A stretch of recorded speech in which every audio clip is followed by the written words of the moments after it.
questions for Coach Kingsbury.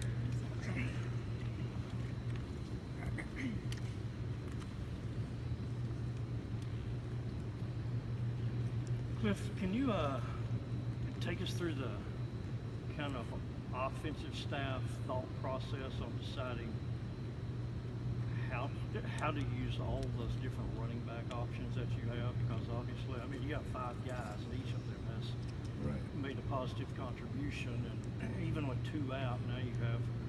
How do you decide when to play DeMarcus and when to play Deshaun? We're still working through that. Each one kind of has a special skill set. They can all get the job done, and it's created good competition in that room. We don't really have a set plan. We're going to go with the hot hand and see who practices better and go from there. But it's definitely made them all better competing every day. As a follow-up, asked DeMarcus the other night if he had any sense during the week that Saturday night was going to be his night, so to speak, and he said honestly no. Was that just a case where he seemed to be in a good rhythm?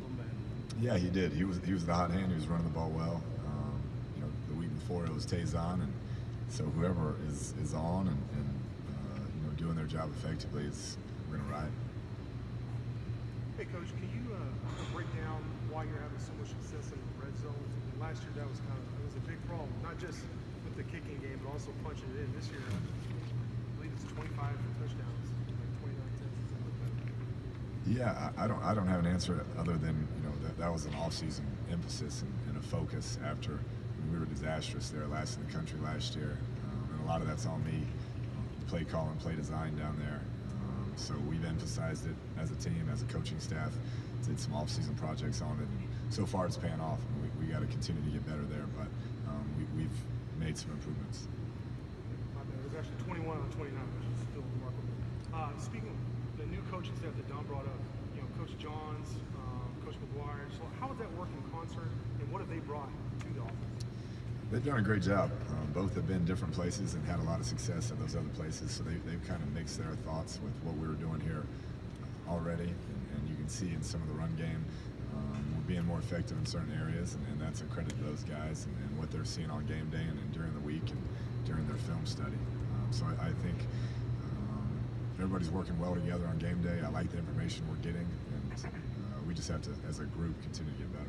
How does that, without obviously giving too much away, how does that work, the communication with Coach Johns and you and the whole staff on game day? Yeah, we got Coach McGuire up in the box, Coach Johns up in the box, and they're watching from up there and talking through things in between plays, in between series, and then getting me information of what we like, what we don't like between series, and so that's kind of how it goes. In a conference with so many talented quarterbacks here, what makes Will Greer so special? Yeah, I think his maturity. He's obviously very talented, great arm, very poised, great pocket presence. He'll be one of the top guys taken this year and should be. And then he's got a family, he's married, he's a mature, kind of like an NFL player already. I was hoping he would have left last year, but he's stuck around and is playing through the roof. But you can tell he's mastered that system. He knows it inside and out. Has a great mentor there in Jake Spavital. So he's one of the best in the country, no question, and playing at a really high level. Coach, the defense last week started off a little slow and then settled in the rest of the game. Against a team like West Virginia, where a strong start for the defense will be key with how powerful their offense really is, what kind of differences do you think you'll see from the defense this week to make sure you keep them off the board early so they don't get a big lead early? Yeah, that'll be an emphasis. That's a group, once they get hot, they're hot, and they have so many weapons on the outside. Three great running backs that rotate through, so we're going to have our hands full, but we'd like to start faster than we have the last couple of weeks. Back to the run game, Coach. Is the success of those other guys helping you guys wait on getting Trey and Daly on back in, or is that specifically just injury related with those guys? Yeah, I think it makes you feel more comfortable with the current situation. You want all 5 to be healthy and be active and be ready to go. And like I said, it just creates competition day to day, which is what makes everybody better.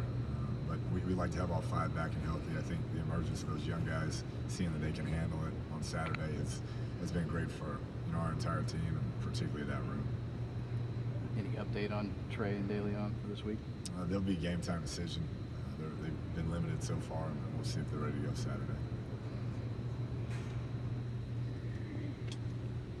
Coach, can you just speak to what Jadion's been able to do, especially on third down for you? Is it a matter of, I know it's not what he'd like in terms of the longness of his career, but it seems like he's seen a lot of football, played a lot of football. It's more like a feel thing for him now. Yeah, there's a comfort level there. I think with the quarterback, he knows, Jadian's going to be where he's supposed to be and doing it right and executing at a high level. And so there's been some big third downs, some third longs that I think he's kind of locked on him, and Jadian's made a play for him.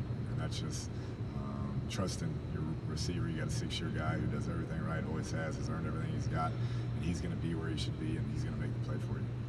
With y'all's emphasis on finishing games this year, do you use last year against West Virginia as a teaching method? No, we don't talk too much about last year. The biggest thing we've talked about were, I think we had 16 penalties for 160 yards, and that you're not beating anybody doing that. So that's really the only point you've touched on. We got to play a much cleaner game against this team to have a chance. Having players like Will Greer and Sims and different guys like that, whenever you look at trying to slow them down, is one of the main emphasis trying to not give up big plays and then those big shots down the field. What's a main emphasis to keep the game a little low scoring on their end?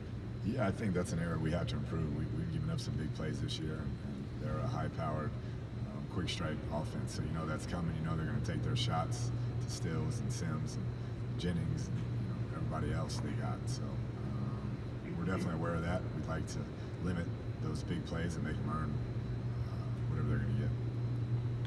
The last 2 weeks, it seems like the team has gotten stronger as the game has gone along and the opponent has wore down. What do you attribute that to? I hope, our off-season focus on finishing. Coach Wood does a tremendous job with our strength and conditioning program, and that was what it was all about, was finishing. So hopefully that has helped some. Is Bowman better right now than you expected he would be at this point? It's hard to say. We'll see how this thing goes, but his level of maturity thus far as a true freshman, I don't know if I've seen one handle it like this so far, but we got a long way to go. We got the heart of our schedule. We got a great team coming in here, but he's handled things very maturely.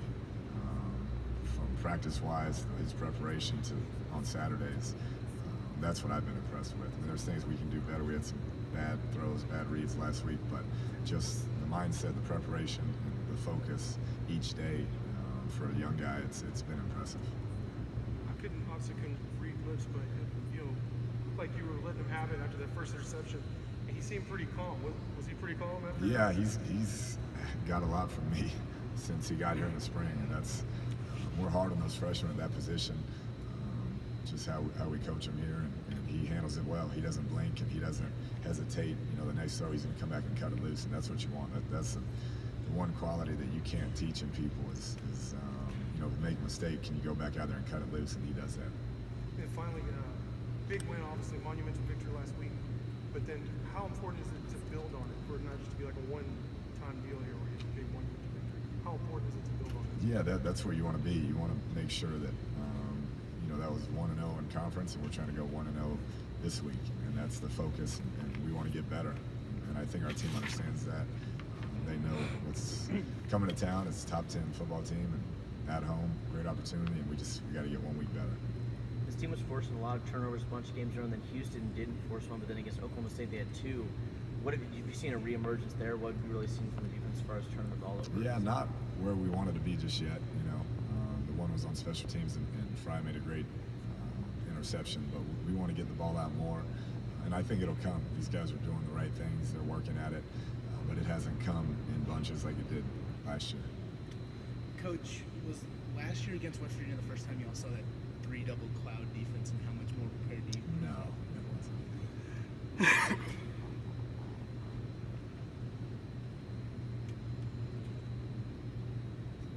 Make it a good one.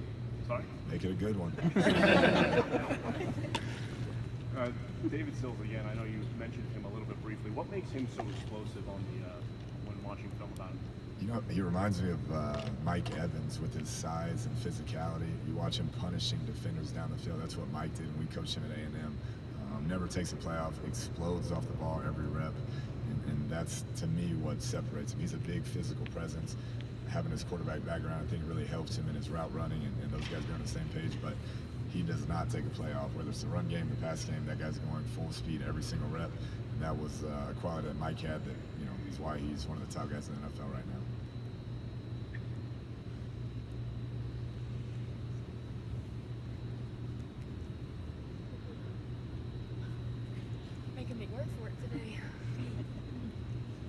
Coach. With the bye week coming up, are you thinking about making a trip to Denver to see your two protégés, Patrick Mahomes and Case, No. square off? No, I hope I can stay awake that long to watch it on TV. But that'll be fun. Those are two awesome human beings, two of my favorite people of all time, and glad to see them both having success. Hey, Coach, there's been some pregame altercations between us and West Virginia in the past. What are you telling your players to try to avoid not being baited into one of those again? Yeah, we don't want to do that. That's not who we want to be. Last year was unfortunate. The year before was unfortunate. And we're going to make sure that that doesn't happen this year. We want to settle it on the field and not get into that.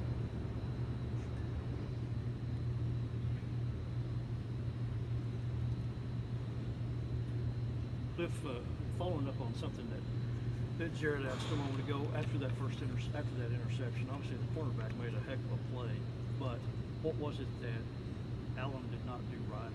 What were you communicating to him? Yeah, just going through your reads. It probably wasn't a very good play call.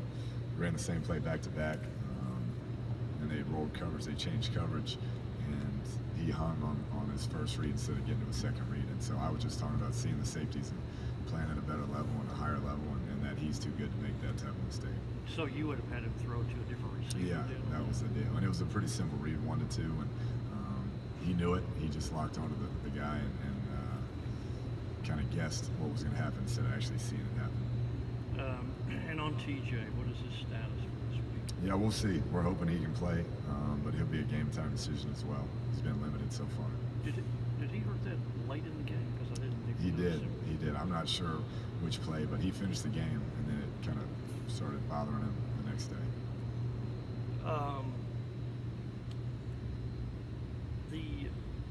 Going back and watching that game on DVR the other night, the announcers were real complimentary of just your game plan and play calling, and noticed that you used a lot of kind of misdirection and motion.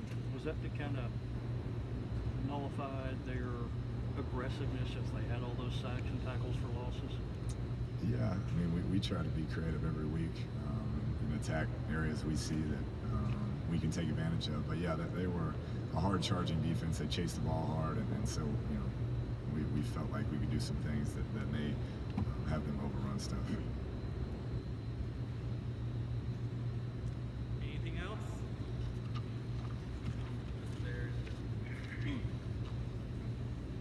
Coach, you said on Sunday that wasn't the best game that this team could play.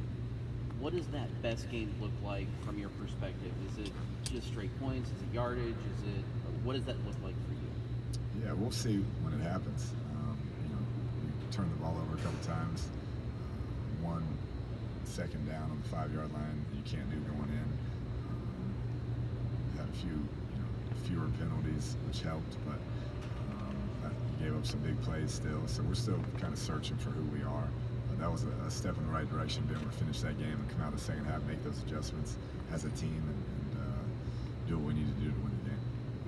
Is that the best game your team has played in the last 2 years? Is that as close as they have gotten in the last 2 years to playing their best game? I'm not sure. I mean, it varies each game based on your opponent, who you're playing, what's going on. But I just know there are areas that we can be a lot better at based on the talent we have and what I think we can become. Thanks, Thanks, Coach. y'all. Thanks, Coach.